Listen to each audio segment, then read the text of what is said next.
السلام علیکم ورحمۃ اللہ وبرکاتہ۔ الحمد للہ الذی اعلی منزلۃ المؤمنین بکریم کتابہ ورفع درجۃ العالمین بمعانی کتابہ وخص المستنبطین منہ بمزید رسالۃ وثواب والصلاة على آله وسلام على عبده وصحبه أعوذ بالله من الشيطان الرجيم بسم الله الرحمن الرحيم من يطع الحكمة فقد أوتي خيرا كثيرا صدق الله مولانا العظيم وبلغنا رسوله النبي الأمين المختار الكريم۔ اہل سنت والجماعت کے قدیم دستور و معمول کے مطابق بارگاہ حضور رحمت عالم رحمت تمام جامع عالمین مکتب عقیدت ختمی مرتبت ماہ جمالہ نیر القعبہ ماہ طوبہ صاحب تھا امام الاولین والآخرین حضور احمد مصطفیٰ محمد علی مصطفیٰ صلی اللہ علیہ وسلم کے فضل کا نذرانہ محبت پیش کریں۔ پڑھیں اللہ وعلى سيدنا محمد الشافعي وسلم محمد وعلى آله وصحبه أجمعين۔ استاد نمن برادر حضور اعلیٰ حضرت علی رحمۃ اللہ کا علامہ حسن رضا شاعر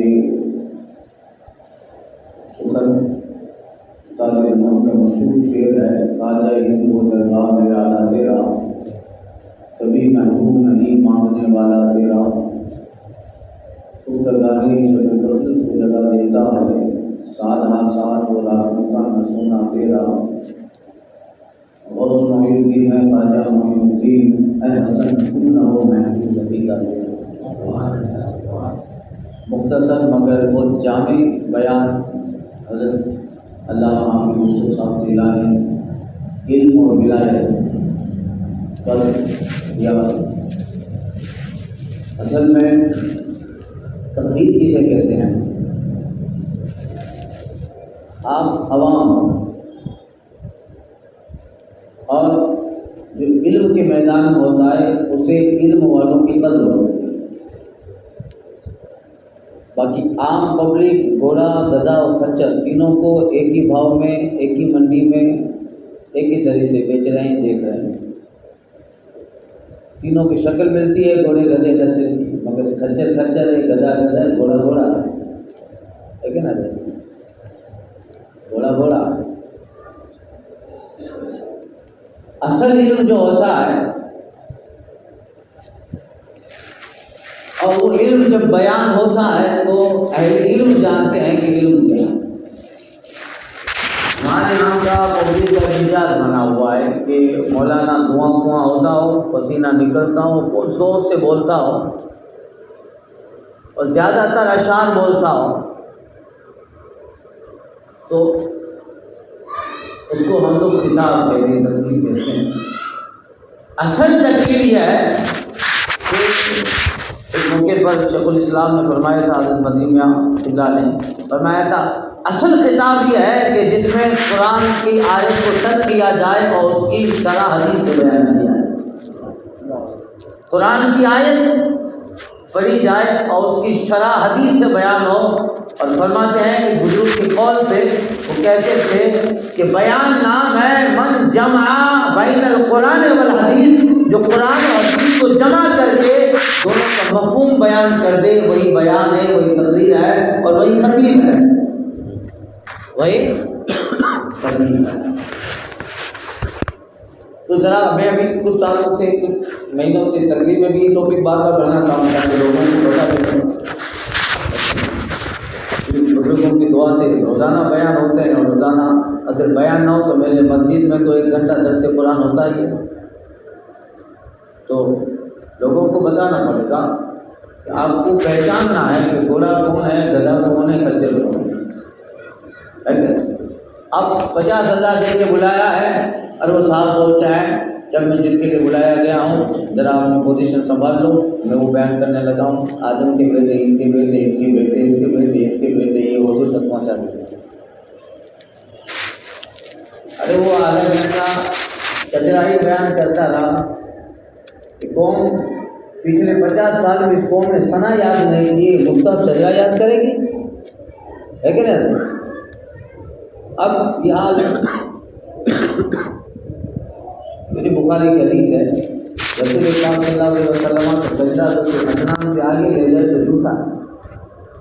فاروق اعظم کہتے ہیں نحن انما ننتسب الى عدنان ومن قال فوق ذلك ما قال لا ادري۔ حضرت فاروق اعظم کہتے ہیں کہ ہم رسول اللہ صلی اللہ علیہ وسلم کے زمانے میں حضور کا شجرہ حضرت عدنان تک بیان کرتے تھے، سرکار کے دادا تک۔ آقا حضرت عمر کہتے ہیں کہ اس سے آگے کو بیان کرے تو وہ اس کا ذمہ دار ہے، ہم نے نہیں سنا، ہم نے تو علم ہوتا ہے حافظ اللہ کے تعلق سے مختصر تھا، مگر علم اور ولایت یہ دونوں وہ چیزیں ہیں کہ بغیر علم کے ولایت نہیں آ سکتی ہے، اور ولایت آنے کے لیے علم درکار ہے، اور علم آنے کے لیے بھی صاحب ولایت کا دامن درکار ہے، علم اور ولایت۔ اب عوام میں یہ ہے کرامتوں کا ذکر ہوتا ہے، اگر آپ سے کہوں کہ آپ سرکار بغداد کی کرامت سنو تو ہمارے یہاں ایک عام بچہ بھی 10 سال کا غوث پاک کی کرامت سنا دے گا۔ یہ کرامت کیونکہ آنے والا جو خطیب آ رہا ہے، ہر وقت جو بیان ہو رہا ہے وہ بیان میں ٹچ کرتا ہے غوث اعظم کی کرامت، بیان کرنے والا ٹچ کرتا ہے غوث اعظم کی کرامت، بیان کرنے والا ٹوپی کو موضوع بناتا ہے سرکار بغداد کی کرامت، یہ مردہ زندہ کرنا، یہ آپ کا جو ہے کشتی کو 12 سال کی ڈوبی کشتی کو اشارے سے پلٹا دینا، یہ آپ کا جو ہے قبر پر ٹھوکر مار کے مردے کو زندہ کر دینا۔ ہر آنے والا اسی چیز کو ٹاپک بنا رہا ہے، اسی چیز کو موضوع سخن و تقریر بناتا ہے، لہذا کئی سالوں سے جب یہ ٹاپک بنتا جا رہا ہے، ہر آنے والا عام لوگوں میں بندہ 15 دن میں 10 دن تقریریں سننے چلائی جاتا ہے، یا 2-4 دن ہی سنے، مگر ایک ہی ٹاپک سن رہا ہے، کئی سالوں سے آنے والا یہی ٹاپک ٹچ کرتا ہے، اسی کو موضوع بناتا ہے، لہذا اس کی عام سراہنا اتنی ہوئی کہ اب اتنا بیان ہوا کہ اب وہ غوث پاک کی عام جو کرامات ہیں، بڑے بڑے تو دیکھیے، چھوٹے بچے سے پوچھو سرکار بغداد کی کرامت بتا، وہ کہہ دے گا غوث پاک کی یہ کرامت ہے، غوث پاک کی یہ کرامت ہے، اس لیے کہ آنے والا اسی کو ٹاپک بناتا تھا، ہر آنے والے نے اسی کو ٹچ کیا، لہذا لوگوں کا دماغ ایک سائڈ پہ بہت مضبوط ہو گیا، غوث پاک ولی ہے، کرامت کا تعلق ولایت سے ہے، کرامت دکھائے تو ولی، اب اسی کو ٹاپک بنایا، لہذا ایک دماغ میں بات بن گئی، غوث پاک بہت بڑے ولی ہیں، یہ کرامت ہے، غوث اعظم صاحب ولایت ہیں، یہ کرامت ہے، سرکار بغداد امام الاولیاء ہیں، یہ کرامت ہے، مگر انہی لوگوں سے پوچھو کہ کوئی ایسی بات بتاؤ جس سے یہ پتہ چلتا ہو کہ غوث اعظم اپنے زمانے کے محدث ہیں، ایسی بات بتاؤ جس سے پتہ چلتا ہو کہ غوث پاک کو ہزاروں حدیث سے یاد ہے، ایسی بات بتاؤ جس سے پتہ چلتا ہو کہ سرکار بغداد نے مجمع میں جو ہے قرآن مجید کی ایسی تفسیر فرمائی کہ لوگ حیرت زدہ ہو گئے مفسرین، کوئی ایسی بات بتاؤ جس سے پتہ چلے کرامت والی نہیں، ایسی بات بتاؤ، ایسی غوث پاک کی کوئی روایت لے کے آؤ، سرکار بغداد کا کوئی ایسا واقعہ لے کے آؤ جس سے پتہ چلے کہ حافظ الاحادیث غوث اعظم ہے، جس سے پتہ چلے مفسر قرآن غوث اعظم ہے، جس سے پتہ چلے کہ فقہ حنبلی نہیں مذاہب اربعہ کے فقیہ سرکار بغداد ہیں، نہیں بتا پائیں گے۔ وجہ کیا ہے کہ اس کو ٹچ نہیں کیا، اس ٹاپک کو ٹچ نہیں کیا۔ آپ سے بھی پوچھوں میں کوئی ایسی بات بتاؤ جس سے یہ پتہ لگتا ہو کہ غوث پاک محدث سے عالم ہے زمانے میں، نہیں بتا پائیں گے آپ، اللہ ماشاءاللہ جو علماء کی صحبت میں رہتے ہیں بیان کے شاہد، جبکہ غوث اعظم کا جواب جہاں ولایت میں نہیں ہے وہیں سرکار بغداد کا جواب علم و قرآن حدیث میں نہیں ہے۔ وہ ولی ہے وہاں محدث بھی ہے، وہ ولی ہے وہاں مفسر قرآن بھی ہے، وہ ولی ہے فقیہ بھی ہے، اور اتنے زبردست فقیہ ہیں عراق میں سرکار بغداد جیسا کوئی عالم دین نہیں ہے، فقیہ نہیں ہے، آپ مذہب حنبلی کے پیروکار ہیں، مگر سرکار بغداد کا دارالفتہ ہے، سرکار بغداد کا دارالعلوم جامعہ ہے، غوث اعظم کا دارالفتہ بنا ہے، اور پورے